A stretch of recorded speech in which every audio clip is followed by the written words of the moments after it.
yes tumutuseko omuwandiisi wa twagala otoyanjulireko kumanya amanyago otubulire lwaki wakola oluyimba luno ne Fresh Kid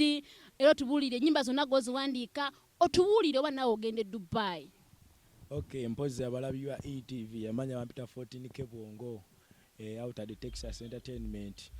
Omuyimbi omukubi wa Ayagala Luga Flow era nga writer wa Fresh Kid Uganda era ennyimba zonna nze nziwandiise kuva ku banteeka zonna paka tuli ku victim lulimba lwalinawo singo yempya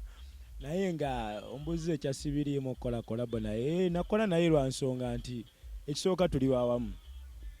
sinze sijitwala nga nakola bo tuli wawamu kolede wakanze mukola nze muwandikira so olwo message yemu gye mbasagala ayimbe eri abantu nga banya agamba ate Fresh ate agambye ekitugeze nti ebyokunywa amasada biki ye talina nagamanya essaawa zino kweje emyaka gye ensobola ki ekyate kiva mu nze tinze ebyokunywa amasada biki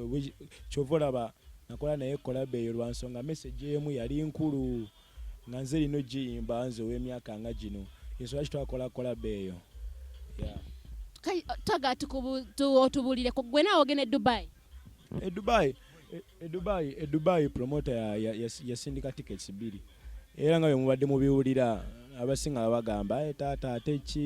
ate bamulese ensonga yali no tickets zaali 2 so ne tusalawo manager agende n'omwana it's just a performance ne lunaku olulala ngenda basalako kati owulira otyaga togete kyakuyisiza bubi ng'omuntu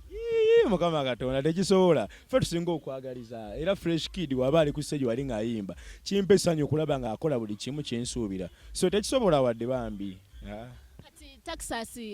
like ekusasula eti ekusasula kyekimu ne Fresh Kid oba gwoine nawe ensasula yonga gw'omuntu ebyo byaffe bya management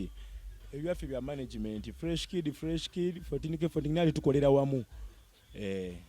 Okataga tuberekereze bagenda ku stage bati wabadde omuwandiisi wetusigenda kuddamu bigambo bye bati wabadde babayita ku stage tubasiibudde ba ETV Uganda.